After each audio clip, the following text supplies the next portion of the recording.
নমস্কার সকলকে, Mithu's kitchen official চ্যানেলে আপনাদের সকলকে স্বাগত জানাই। আশা করি আপনারা যেখান থেকে আমার এই ভিডিওটি দেখছেন আপনারা সকলে ভালো আছেন এবং সুস্থ আছেন। আজকে আপনাদের সাথে শেয়ার করে নিচ্ছি কাঁঠাল দানার বা কাঁঠাল বীজের পাকোড়ার রেসিপি। অনেক রকম পাকোড়ায় তো এর আগে বানিয়ে দেখেছেন, একবার এইভাবে কাঁঠাল বীজের পাকোড়া বানিয়ে দেখুন। এই বৃষ্টির দিনে সন্ধ্যেতে মুচমুচে এমন পাকোড়া থাকলে কিন্তু সন্ধ্যেটা জমে যাবে। তাহলে চলুন রেসিপিটি শুরু করা যাক। তার জন্য প্রথমে এখানে আমি কাঁঠাল বীজগুলোকে খুব ভালো করে, কাঁঠাল বীজের গায়ে যে পাতলা খোসা মতো থাকে সেটাকে আমি ভালো করে কিন্তু ছাড়িয়ে নিচ্ছি। এগুলো যখন একদম শুকনো হয়ে যাবেন দেখবেন তখন সুন্দর করে কিন্তু খোসাগুলো ছাড়ানো হয়ে যায়। এভাবে হাতের সাহায্যে সুন্দর করে খোসাগুলোকে ছাড়িয়ে নেবেন। খোসাগুলো প্রত্যেকটা কাঁঠাল বীজের আমি এখানে ছাড়িয়ে নিয়েছি।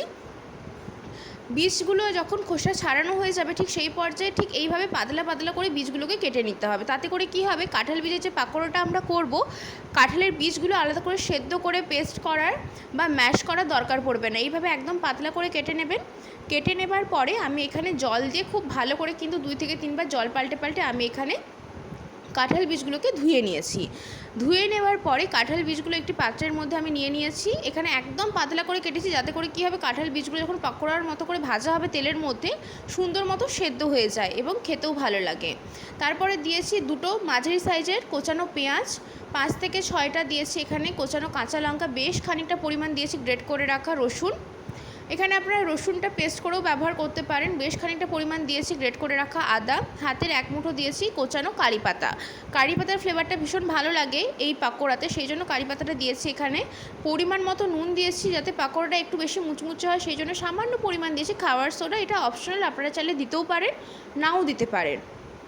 এরপরে বেসনটা যে এখানে ব্যবহার করা হবে সেটার পরিমাণটা কিন্তু নির্ভর করছে কাঁঠাল বীজ কতটা রয়েছে তার উপর। এখানে প্রায় আমি বড় চামচের 3 থেকে 4 চামচ এখানে আমি বেসন দিয়েছি। বেসনের পরিমাণটা আপনারা কতটা পরিমাণ কাঁঠাল বীজ নিচ্ছেন তার উপর কিন্তু নির্ভর করবে। তারপর এখানে অল্প অল্প করে জল দিয়ে খুব সুন্দর করে কিন্তু আমরা যেইভাবে পাকোড়ার ব্যাটারটা বানিয়ে থাকি নর্মালি সেই মতো কিন্তু মেখে নিতে হবে। ঠিক এইভাবে কিন্তু মেখে নেব। এবং কাঁঠালের বীজগুলো যেহেতু আমি লম্বাটে করে কেটেছি সেই জন্য পেঁয়াজটাও এখানে আমি কিন্তু লম্বাটে করেই কেটে নিয়েছি। আর পেঁয়াজের পরিমাণটা একটু বেশি রাখবেন, এতে করে খেতে বেশ ভালো লাগে, খুব সুন্দর হয়, মুচমুচে খেতে হয়, দারুণ লাগে খেতে। যারা এইভাবে কাঁঠাল বীজের পাকোড়া বানিয়ে খেয়েছেন তারা জানেন, যারা বানাননি একবার হলেও ট্রাই করে দেখতে পারেন। অনেকেই রয়েছেন কাঁঠাল খেতে পছন্দ করেন না, কিন্তু কাঁঠাল বীজের নানানবিধ রেসিপি তাদের পছন্দ হয়।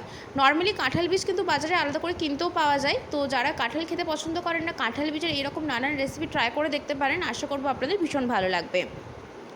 খুব সুন্দর করে কিন্তু মাখিয়ে নিয়েছি। কনসিস্টেন্সিটা আপনাদেরকে দেখিয়ে দিচ্ছি, ঠিক এরকম হবে, এর থেকে বেশি পাতলা হবে না। যেহেতু পাকোড়াগুলো ডুবো তেলের মধ্যে ভাজা হবে তার জন্য আগে থাকতেই আমি কড়াইয়ের মধ্যে বেশ খানিকটা পরিমাণ রিফাইন্ড অয়েল গরম করতে বসিয়ে দিয়েছিলাম। তেলটা যখন খুব ভালো করে গরম হয়ে যাবে ধোঁয়া ওঠা পর্যন্ত, ঠিক সেই পর্যায়ে গ্যাসের ফ্লেমটা লো টু মিডিয়ামে রাখবো। তার একটাই কারণ, যেহেতু কাঁঠাল বীজগুলো এখানে কাঁচা রয়েছে সেই জন্য একদম লো ফ্লেমে রেখে এখানে সুন্দর করে হাতে সময় নিয়ে পাকোড়াগুলোকে ভেজে নেব যাতে করে কাঁঠাল বীজগুলো সুন্দর মতো সেদ্ধ হয়ে যায়।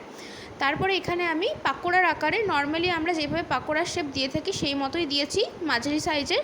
সাইজটা আপনারা ছোট বড় ইচ্ছে মতো করতে পারেন এবং পাকোড়ার শেপটা আপনারা কেমন দেবেন সেটাও ইচ্ছে মতো করতে পারেন।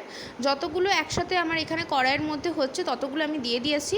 দেওয়ার পরে বেশ খানিকক্ষণ পর্যন্ত এখানে আমি অপেক্ষা করব, যাতে করে যখন একটা দিকের কালারটা চেঞ্জ হয়ে যাবে, মানে পাকোড়াগুলো একটা দিক যখন খুব ভালো করে ভাজা হয়ে যাবে মোটামুটি, ঠিক সেই পর্যায়ে অপর দিকটা আমি এখানে পাল্টে দেব। এইভাবে কিন্তু প্রত্যেকটা পাকোড়ায় একদম লালচে মুচমুচে করে ভেজে নিতে হবে। এই বৃষ্টির ওয়েদারে এমন গরম গরম পাকোড়া যদি সন্ধ্যেতে থাকে চায়ের সাথে বা সসের সাথে তাহলে কিন্তু সন্ধ্যেটা একদম জমে যাবে। অনেকেই রয়েছেন যারা কাঁঠাল বীজ খেতে পছন্দ করেন না, তাদেরকেও যদি এইভাবে বানিয়ে দেওয়া যায় কাঁঠাল বীজের পাকোড়া, তারা কিন্তু বুঝতে পারবে না যেটা কাঁঠাল বীজ দিয়ে বানানো। কাঁঠাল বীজের নানাবিধ রেসিপি আছে, আমি কিন্তু এর আগে অনেকগুলো রেসিপি আপনাদের সাথে শেয়ারও করেছি, আমার চ্যানেলের মধ্যে রয়েছে 2-3টে রেসিপি। তো এই পাকোড়ার রেসিপি আপনাদের সাথে শেয়ার করছি, আশা করছি আপনাদের ভীষণ ভালো লাগবে। বাড়িতে অবশ্যই করে একবার ট্রাই করে দেখতে পারেন, বেশ সুন্দর খেতে হয়। পাকোড়াগুলো কিন্তু আমাদের এখানে ভাজা হয়ে গিয়েছে লালচে করে মুচমুচে করে। তারপরে আমি এখানে পাকোড়াগুলোকে একটি পাত্রের মধ্যে তুলে নিচ্ছি। খুব বেশি যে একদম কড়া করে ভাজতে হবে তেমনটাও না, মোটামুটি কালার যখন চলে আসবে একটা গোল্ডেন ব্রাউন ঠিক সেই পর্যায় পর্যন্ত তুলে নেবেন।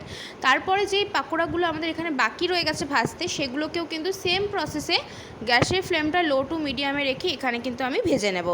এইভাবে যদি প্রত্যেকটা পাকোড়াকে সুন্দর করে হাতে সময় নিয়ে ভেজে নেওয়া যায়, কাঁঠাল বীজগুলো যেহেতু কাঁচা রয়েছে সেই ক্ষেত্রে বীজ বীজগুলো সুন্দর মতো সেদ্ধ হয়ে যায়। আর কাঁঠাল বীজের পাকোড়া সেদ্ধ করে সেটাকে যদি ম্যাশ করে বা পেস্ট করে মাখিয়ে ভাজা হয় বেসন বা ডাল বাটার সাথে, তাতে কিন্তু টেস্টটা অতটা ভালো আসে না। এইভাবে একবার বানিয়ে দেখতে পারেন, ভীষণ ভালো লাগে খেতে। আর সুন্দর মতো যেহেতু গরম তেলের মধ্যে ভাজা হচ্ছে, হাতে সময় নিয়ে কাঁঠাল বীজগুলো সুন্দর মতো সেদ্ধও হয়ে যায়। এইভাবে প্রত্যেকটা পাকোড়া আমি লালচে করে মুচমুচে করে এখানে ভেজে নেব। আজকের রেসিপি আপনাদের কেমন লেগেছে অতি অবশ্যই করে কমেন্ট করে জানাবেন। যদি ভালো লেগে থাকে অবশ্যই করে আমার চ্যানেলটিকে সাবস্ক্রাইব করে দেবেন, লাইক শেয়ার কমেন্ট করতে ভুলবেন না। আর যদি এরকম নিত্য নতুন রেসিপি পেতে চান তাহলে অতি অবশ্যই করে আমার চ্যানেলটিকে সাবস্ক্রাইব করে দিয়ে আমার চ্যানেলের পাশে থাকার অনুরোধ রইল। এই ব্যাচের পাকোড়াগুলোও কিন্তু একটা দিক খুব সুন্দর করে আমাদের এখানে ভাজা হয়ে গিয়েছে, তার জন্য এখানে আমি অপর দিকটা পাল্টে দিচ্ছি যাতে করে অপর দিকটাও ভাজা হয়ে যায়। এইভাবে কিন্তু লালচে করে মুচমুচে করে এখানে কাঁঠাল বীজের পাকোড়াগুলোকে আমি এখানে ভেজে নিয়েছি। শুধুমাত্র খাওয়ার আগে উপর থেকে একটু বিট লবণ এবং চাট মশলা ছড়িয়ে দিয়ে গরম গরম চায়ের সাথে বা টমেটো কেচাপের সাথে সার্ভ করতে পারেন, অতুলনীয় লাগে খেতে। আমি কিন্তু এখানে টমেটো সসের সাথে সার্ভ করেছিলাম, ভীষণই ভালো লাগে। সন্ধ্যেতে এরকম মুখরোচক কিছু হলে কিন্তু ছোটো থেকে বড় সকলের বেশ পছন্দ হয়। পাকোড়াগুলো কিন্তু এখানে আমি লালচে মুচমুচে করে সুন্দর করে আমাদের এখানে ভাজা হয়ে গিয়েছে। ঠিক এই পর্যায়ে এখানে আমি পাকোড়াগুলোকে একটি পাত্রের মধ্যে তুলে নেব। এর থেকে বেশি লালচে করে ভাজবার প্রয়োজন নেই, খুব যে বেশি কড়া করে ভাজতে হবে তেমনটাও না। মোটামুটি যখন দেখবেন সুন্দর মতো দুটো দিকেই কালারটা খুব সুন্দর চলে আসছে গোল্ডেন ব্রাউন পর্যন্ত, ঠিক সেই পর্যায়ে পাকোড়াগুলোকে এখানে আমি তুলে নেব। পাকোড়াগুলো ভাজা এখানে একদম আমাদের কমপ্লিট হয়ে গিয়েছে, সেই জন্য এখানে তুলে নিচ্ছি। দেখেই বুঝতে পারছেন পাকোড়াগুলো আমি ঠিক এই মতো ভেজে নিয়েছি। রেসিপিটি কেমন লাগলো অতি অবশ্যই করে কমেন্ট করে জানাতে একদম ভুলবেন না।